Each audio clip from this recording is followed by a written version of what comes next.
There are so many different kinds of Coleman stoves, but today we're going to talk about one that's very different, very special from the others.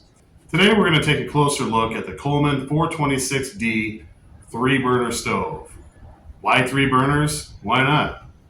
You know, Coleman does make a 1-burner stove. Sometimes one is all you need. Coleman makes a lot of 2-burner stoves, like this one. Aw, what a nice couple of burners. But if you really want to get wild and crazy, sometimes you need a party of 3. That's right. So let's give this stove a quick once over, see if we can find any issues. Maybe we can fix them along the way. The first thing I want to check out is the fuel tank.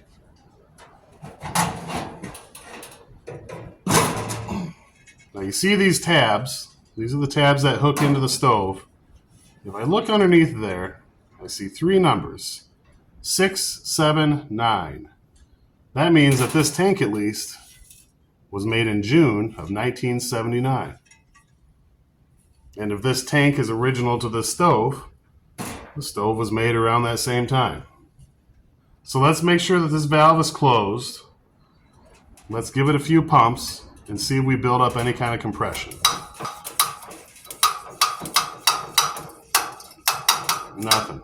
Nothing at all. So we're going to have to take a closer look at this, aren't we? Well, we've already found our first problem, haven't we?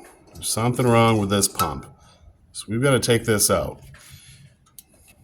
I'm hoping you can see here, there's this little wire, kind of D-shaped ring. Take some needle nose pliers and just pull that out.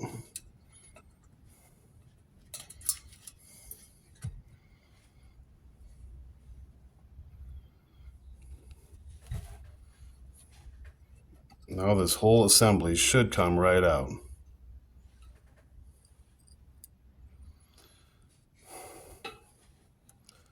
So what we've got here is a little leather cup, and it's kind of closed in like a flower, isn't it?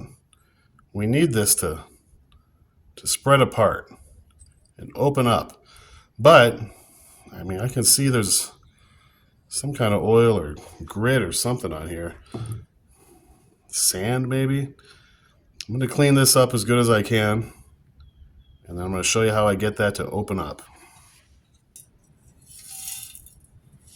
Yeah, you can hear the rust in there, can't you?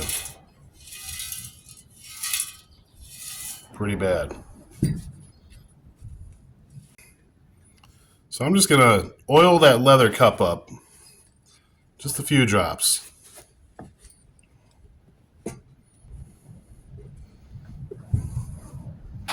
Just to make sure the leather isn't dried out so that when I bend it back it doesn't crack or anything like that. And also to clean out whatever that grit in there was. Ooh. We'll let that leather kind of soak up that oil for a little while. And we'll move on to the next issue that we've already discovered.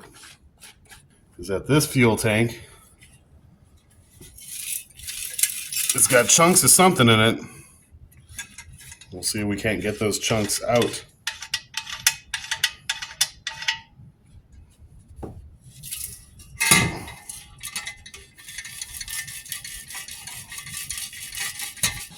You can see that just by shaking it, I've already gotten some pretty substantially sized chunks of rust out of it. I mean, there's quite a bit.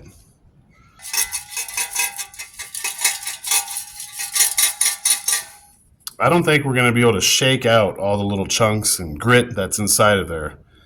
But I do have a secret weapon that I could use. My wife's good vacuum. I'm going to hook her vacuum up to this.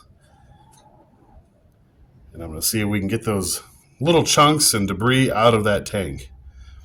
After I do that, I am going to fill it up with some fuel, slosh it around, and then dispose of that fuel in a safe and environmentally friendly manner, of course.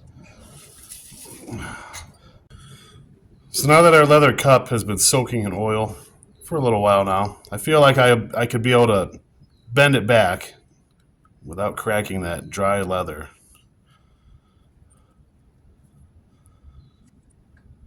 It's still a little hesitant to take form.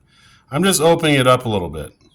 So that way when we put it back into the fuel tank, into there, it's not like a closed flower, but more of an open flower. And that way it can kind of scrape against the sides of this hole and build up air pressure. You got to oil these things every now and then, people. When you don't, the leather dries and it shrinks into that closed flower shape and it won't work anymore. Now look at all this crud. It's all rust from inside that gas tank. I'm a little leery of it. I did take a shop vac and try to suck out everything I could from in there. And I think we got it all out as good as we can anyways.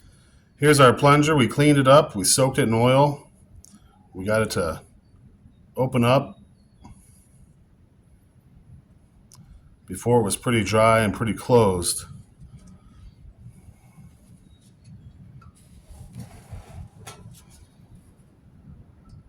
We'll just tuck it in there. You want it to be kind of a tight fit. Another common problem you might find is that these fuel lids, these fuel tank cap, will leak. The gasket could be bad. This one doesn't look too bad. You'll see this one, the green one here, has a little screw on the top of the cap. That's a lot of times where the leakage will come from. This one doesn't have that. So I'm pretty confident that this one will not leak air pressure when we pressure this tank up. Let's try it out. All right, fuel cap's on. This valve is closed. We haven't put our D-ring back on yet, but that's just because we're just going to test this out. Oh yeah. See, now I can feel that it's building pressure. Another way to test to see if it's actually building pressure, give it a few pumps. You can hear that hiss coming from the tank when you loosen the fuel tank cap.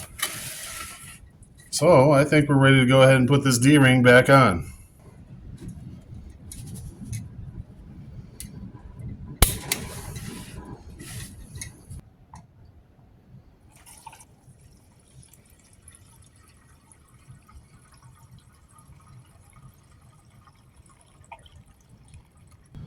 Okay, let's see if this thing will light up.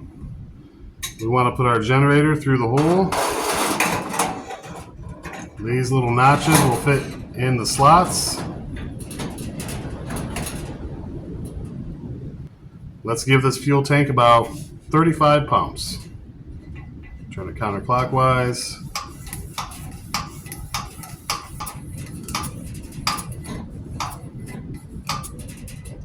And then turn it back clockwise to tighten it back in. So this tube that runs across your burner is called the generator. Inside there's a little needle that when you move this, the little light lever, it moves the needle back or forth. I like to give it a few turns in either direction just to clean any gunk out of the way that might be down here at the tip. But these needles, these levers, have to be in the up position to light. Our tank is pressurized. The lever is in the up position. We've got a safe lighter where we can keep our hand away from the flame, if there is any flame. Now we're going to turn our dial a quarter of a turn and hold the lighter there as we do it. Light the lighter. You can hear the gas coming out. And we've got flame. So what's happening right now is fuel from the bottom of the tank is being put into the generator tube, run across the burner, and then back up through the burner. Once that generator tube gets hot enough, it's going to vaporize that fuel. Right now it's liquid. After it gets hot enough, it's going to vaporize the fuel as it goes through. Then we're going to turn this lever down, and then it should start taking fuel from higher up in the fuel tank. You see that nice yellow flame? It should turn into a blue flame here pretty soon. Once the generator heats up, it'll turn into a blue flame. I'm a little concerned because it's been a while. We still have a yellow flame. Usually by now we have a blue flame. I'm going to add a little more pressure to this tank. Maybe it's just not getting enough fuel.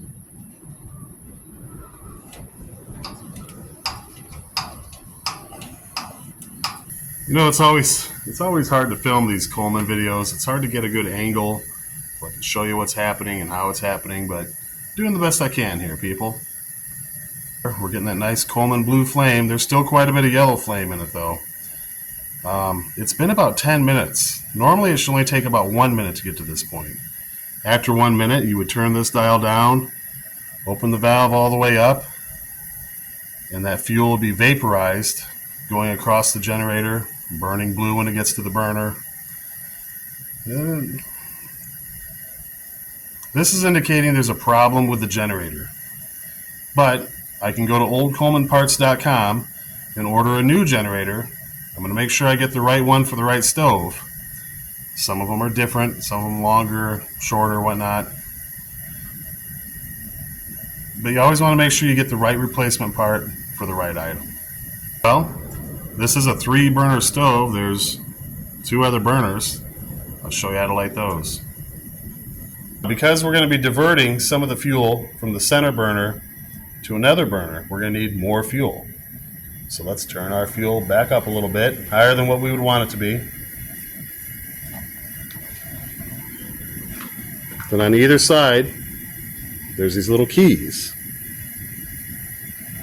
Turn them counterclockwise to open them. First, I want to hold my lighter in there.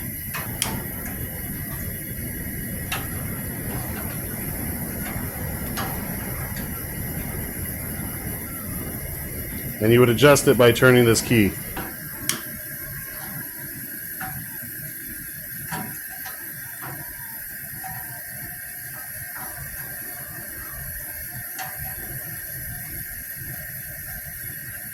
We got all 3 burners going. We're using more fuel now, aren't we? So let's crank it up a little bit. It's also taking a lot of pressure to get to this point. We'll give it a few more pumps.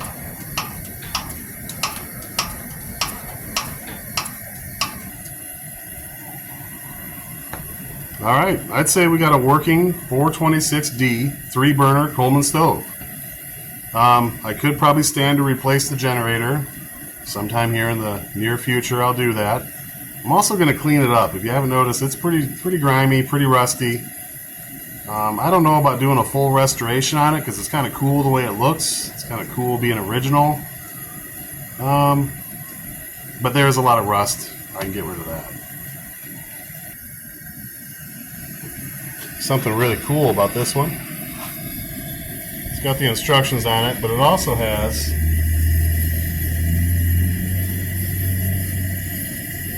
number 8. Always use Coleman generator number blah blah blah. After you turn these things off, by turning the dial all the way to the off position, you still might have some flame, so let it burn out. Don't forget to turn your side burners off.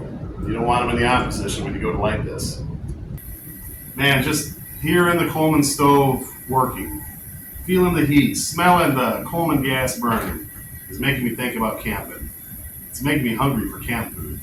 And we got 3 burners, so I'm thinking 1 burner for bacon, 1 for eggs, and 1 for pancakes. But I want to know what you would cook on this stove. What's your favorite camp food? Have you ever used one of these before? Does this bring back any memories for you? Let me know in the comments. Anyway, give the video a thumbs up, leave a comment, hit subscribe. I'll see you all down the trail somewhere. Until then, have a great day.